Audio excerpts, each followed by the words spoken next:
dikebumikan. Betul. Berarti saudara saksi tidak pernah di satu waktu bersamaan dengan jenazah, dengan keluarga dan saksi, tidak pernah ada itu ya?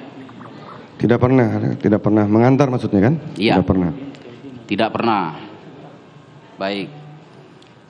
Kemudian setelah kembali dari Jambi, tadi saudara saksi menyatakan saudara saksi di TKP sampai jam 1:30 kemudian pulang. Betul. Malam sekitar jam 8, saudara saksi ada di mana? Tanggal berapa? Tanggal 13. Ada di rumah? Ada di rumah. Ya. Tidak ada ke kantor Pak FS bersama-sama dengan Pak Arief ya? Sudah dijawab tadi, Pak Penasihat Hukum, tidak ada. Baik. Kemudian Pak saudara saksi ada dilaporkan lagi oleh Pak Agus bahwasannya CCTV yang saudara saksi maksudkan itu sudah di tangan penyidik. Ada di hari Senin ya, ketika sama-sama berangkat ke Jambi. Kan Samuel ikut juga. Samuel itu ikut juga ke mana, ke Jambi. Ketika kalau tidak salah habis menyerahkan menyerahkan senjata api ke penyidik, dibuatkan tanda terima, di situ kan diinventarisir lagi yang sudah diserahkan apa saja. Jadi di tanggal 11 dipastikan lagi memang CCTV itu sudah ada di Pak Samuel. Begitu ya saudara saksi? Betul.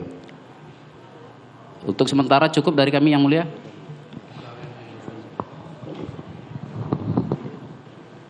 Izin berdiri yang mulia. Saudara saksi terkait dengan tugas dan kewenangan Propam dalam hal ini Paminal ya. Apakah Propam itu selain melaksanakan tugas terkait pelanggaran terhadap kode etik yang dilakukan oleh anggota Polri, juga mempunyai kewenangan untuk melakukan penyelidikan dan berkoordinasi dengan penyidik direktorat atau Pidum atau Pitsus? Apakah juga punya kewenangan itu? Ya, untuk sesuai perkadipnya memang diatur begitu. Jadi di samping pelanggaran disiplin, kode etik, dan pidana. Oke, kewenangan itu ada diatur di mana? Di Perkadip 1 tahun 2015. Peraturan? Tentang SOP penyelidikan Paminal. Baik.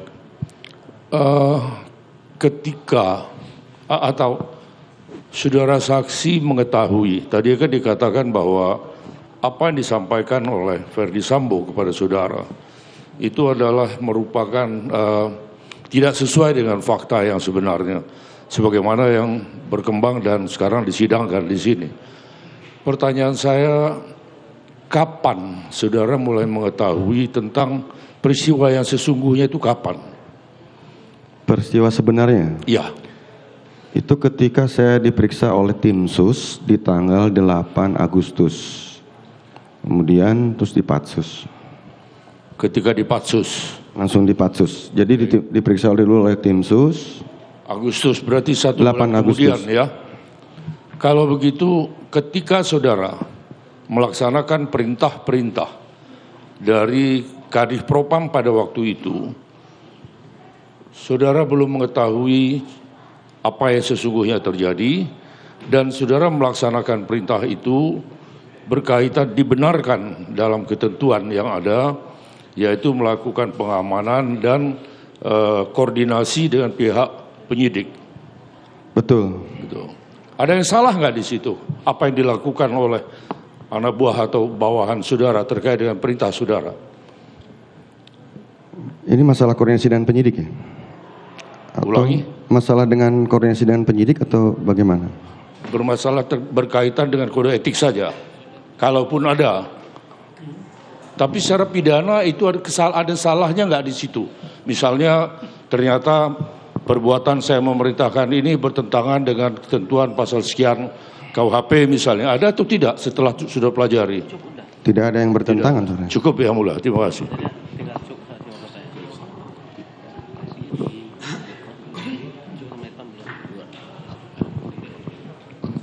Izin berdiri yang mulia.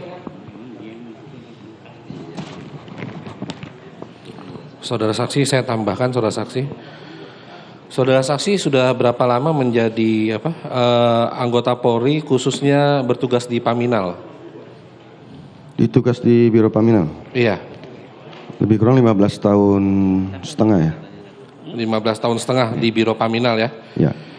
Selama saudara saksi bertugas di Biro Paminal, apakah pernah menangani kasus-kasus yang berkaitan dengan CCTV? Banyak. Banyak ya? Banyak. Banyak. Apakah di dalam Paminal ada satuan khusus yang menangani bagian CCTV atau ITE? Untuk backup data, backup tugas saja. Jadi ada detasemen A itu masalah penyelidikan, detasemen B masalah pengamanan, detasemen C itu masalah IT. Jadi backupnya dari detasemen C. Detasemen C tadi ya? Ya betul. Apakah hanya terkait dengan handphone saja atau komputer saja atau sifatnya bagaimana tuh? Di dalam perkadipnya itu ya barang elektronik ya sebutannya. Jadi barang elektronik luas. Kemudian kalau yang terkait masalah handphone dan komputer itu di masalah ekstraksi data yang perkapnya baru ada perkap 1 tahun 2021. Oh. Saudara saksi tadi kan menyampaikan bahwa tanggal 14 Juli yang bertemu PFS di kantornya PFS ya. Betul. Itu ingat hari apa saudara saksi? Hari Kamis. Hari Kamis. Ya. Hari Kamis itu biasanya seragam Paminal apa? Hari Kamis seragamnya Biro Paminal itu hitam-hitam. Hitam-hitam ya? Ya. Itu hitam bisa pakai kaos atau hanya kemeja? Itu sudah diatur dalam aturan perkapnya untuk polisi yang tidak berbaju dinas. Hari Senin itu putih lengan panjang, putih hitam lengan panjang, Selasa putih hitam lengan pendek, Rabu itu pakaian bebas tapi maksudnya tidak menggunakan kaos. Kalau hari Kamis hitam-hitam, hari Jumat batik. Hari Jumat batik. Saya kembali ke tanggal 9 saksi. Saksi pernah tidak tahu ada tanda bukti serah terima beberapa surat, dokumen atau barang itu dari Paminal kepada penyidik Polres Jakarta Selatan? Saya tidak pernah tahu, cuman dilaporkan oleh KDNA ya. Dan itu ada tanda terimanya. Ada tanda terimanya? Ya.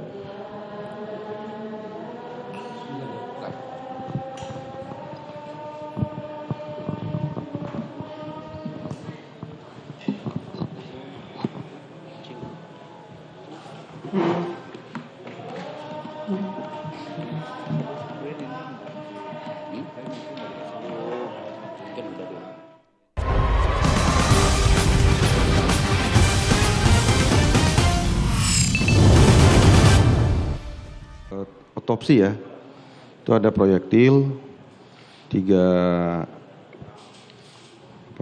kotak atau 3 itu ya, kemudian ada 5 tube jelaga swab atau apa itu, kemudian baju sama celana dari almarhum, kemudian senjata api, 2 pucuk ya.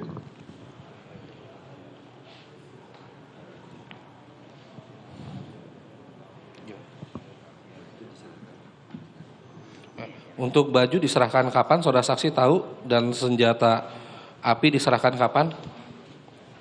Untuk baju yang hasil dari otopsi itu diserahkan sebelum prarekonstruksi, diserahkan di kantor tanggal 9 Juli siang ya. Tanggal 9 ya. Tanggal 9 Juli siang hari. Kalau untuk senjata api? Senjata api itu di tanggal 11 Juli sebelum berangkat ke Jambi, siang juga nggak salah? Siang juga. Iya. Oke, saya kembali ke tanggal 9 ya saksi ya. Di tanggal 9 kan tadi saksi bilang kalau saksi berada di Duren 3 ya, sore hari ya? Sore hari betul. Sore hari ya, betul ya. Itu saudara saksi kalau kalau jalan misal ke Duren 3 tadi selalu melekat Sespri atau ADC? Iya, selalu ada ajudan dan driver ya. Selalu ada ajudan dan driver. Pada saat tanggal 9 itu, saudara saksi bersama siapa? Ajudannya namanya siapa? Drivernya namanya siapa? Untuk ajudan namanya Putu, untuk driver namanya Mika. Untuk ajudan nama Putu, driver nama Mika. Pada saat di tanggal 14, ketika saksi datang ke kantor Pak Ferdi Sambo, apakah driver dan ADC itu tadi melekat juga? Melekat. Setiap saya menghadap AFS kepun kemana melekat. Melekat. Ya. Siapa yang melekat pada saat tanggal 14 itu saksi bisa sampaikan? Sama, semuanya ya tiap hari melekat itu. Yang melekat cuman memang dua itu aja, Putu sama Mika. Mika. Dari saya cukup ya mulia. Cukup ya? Masih ada satu lagi. Siapa? Ya, silakan. Terima kasih. Melanjutkan. Saudara saksi. Yes. Saudara saksi, jadi saat ini dari awal peristiwa sampai dengan sekarang tentunya orang melihat dan persepsi yang telah terjadi dan memang ada terbersit juga di dakwaan jaksa bahwa biro Paminal khususnya atau mungkin biro Provos di sini kan ikut misalnya membantu skenario yang diciptakan oleh FS seperti itu. Jadi seolah-olah saksi sebagai karo Paminal itu menghalang-halangi ya kegiatan penyelidikan ataupun penyidikan yang dilakukan oleh Polres Jakarta Selatan. Tadi disebutkan bahwa laporan polisi itu, ini saya mau konfirmasi ulang, laporan polisi itu baru dibuat tanggal 8 malam atau kapan? Bisa saksi tegaskan? Laporan polisi yang di Jakarta Selatan maksudnya? Iya, betul. Dibuat di tanggal 8 Juli itu. 8 Juli? Iya. Waktunya saksi bisa ingat? Setelah ada arahan dari Pak FS itu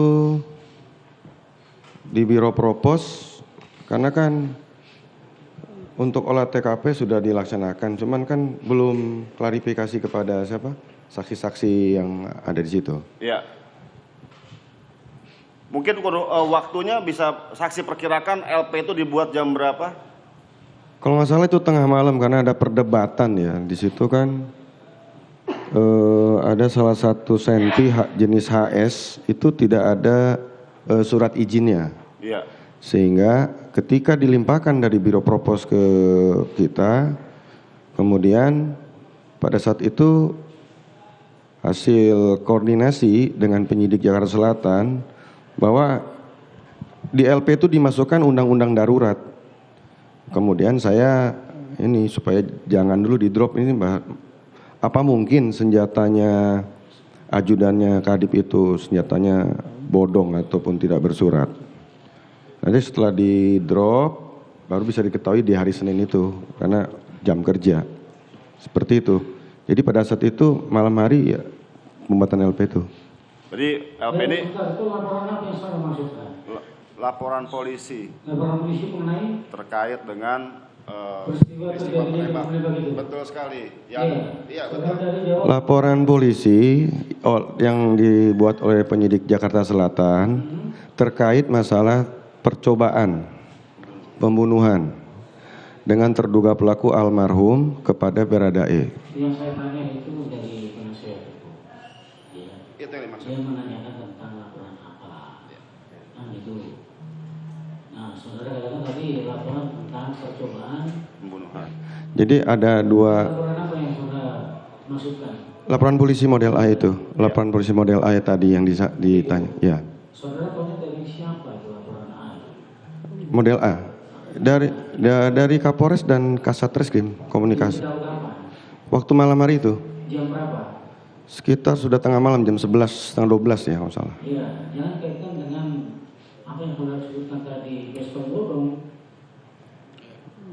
Ya, tidak ada isinya. Artinya yang ditanyakan itu adalah laporan tentang iya, kejadian itu. iya. Ya, siapa yang membuat laporan dan dari mana saudara tahu itu pertanyaannya?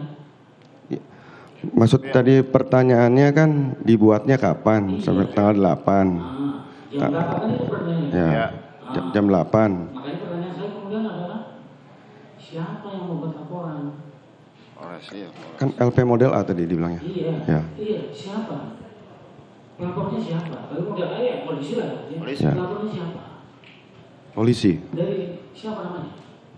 Saya tidak tahu. Nah itu makanya saudara tidak tahu kan. Nah kemudian kalau saudara tidak tahu, dari mana saudara tahu kalau ada pelaporan itu? Jadi izin menjelaskan yang mulia, saya tahu itu laporan polisi dibuat tanggal 8 karena ada debat masalah konstruksi hukum dengan penyidik. Di mana pasal percobaan pembunuhan dimasukkan juga undang-undang darurat itu. Saya baru tahunya itu LP itu seperti itu. Jadi undang-undang darurat itu jangan dulu ini, dicek dulu kalau memang masa bodong gitu. Maksud saya begitu. Artinya sebelum dilaporkan, ya sebelum dilaporkan oleh polisi yang saudara tidak tahu tadi, sudah ada perdebatan pasal yang akan dilaporkan begini. Iya, dengan penyidiknya. Iya, kalau seperti itu pertanyaannya adalah berarti saudara mengetahui siapa pelapornya karena sudah ada perdebatan sebelumnya untuk melaporkan itu. Tidak dijelaskan siapa, cuman LP model A. Hah? LP model A. Iya, itu model A sudah sebut tadi kan yang melaporkan ada polisi kan itu. Siapa orangnya saudara tidak tahu. Tapi kemudian saudara mengatakan ada perdebatan. Ada perdebatan tentang pasalnya, undang-undang darurat kan seperti itu, ya. Artinya seperti itu belum terjadi laporan model A yang disampaikan ke Polres Jakarta Selatan. Dan masih dalam perdebatan kan seperti itu jadinya. Ketika Pak Santo itu jenderal yang mulia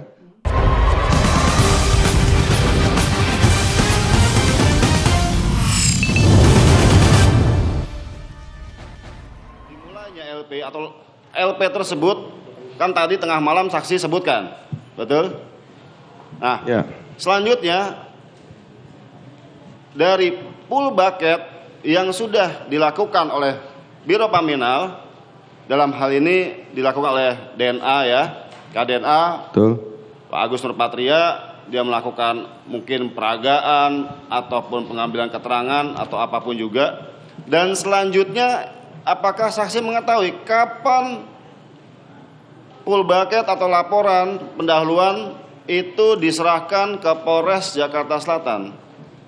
Tadi saya sudah jelaskan, saudara tim penasihat hukum, tadi kan diserahkan di tanggal 9 Juli siang hari. Sekitar jam berapa mungkin? Siang hari ya, sebelum prarekonstruksi nggak salah. Sebelum prarekonstruksi? Iya, jam 9, 10, 11? Siang hari ya mungkin sekitar jam 11-12 ya. Oke, baik. Berarti dari sejak laporan itu dibuat LPA sampai dengan diserahkan ke penyidik serah terima ya ke Polres Jakarta Selatan itu tidak kurang dari 24 jam ya, betul? Iya, sesuai dengan itu tidak ada. Biasanya proses pool bucket atau proses penyelidikan yang dilakukan oleh Biro Paminal itu memakan waktu kurang lebih berapa lama? Sampai dengan diserahkan kepada penyidik apabila terdapat unsur pidananya.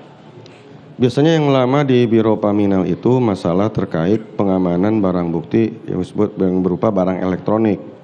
Itu ada handphone, komputer, itu agak lama. Tapi kalau tidak ada cepat, langsung diserahkan. Kalau sudah dugaan tindak pidana jelas. Berarti yang proses lama terkait dengan barang elektronik ya. Tadi saksi kan jelaskan. Tadi saksi mau menjelaskan sempat terputus.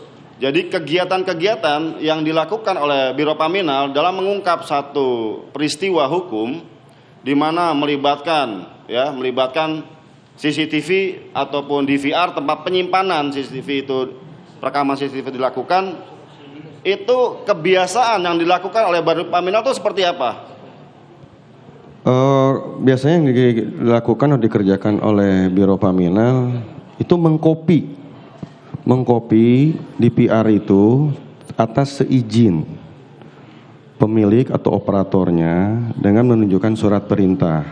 Kalaupun dari operatornya itu meminta surat resmi kita buatkan. Tapi kalaupun tidak, biasanya ditayangkan, di-view-kan gitu, terus direkam lagi dengan handphone seperti itu.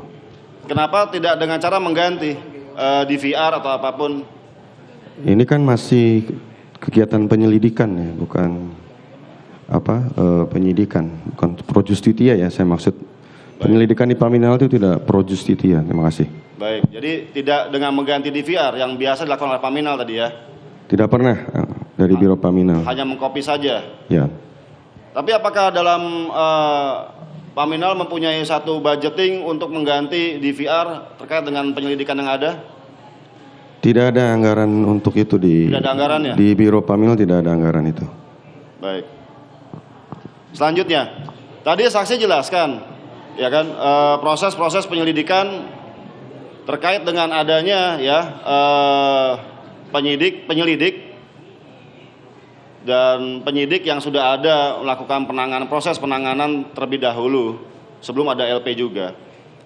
Nah, Paminal di sini perannya, walaupun ada penyidik ya di reskrim, itu tidak masalah untuk saling berkoordinasi untuk melaksanakan satu proses penyelidikan.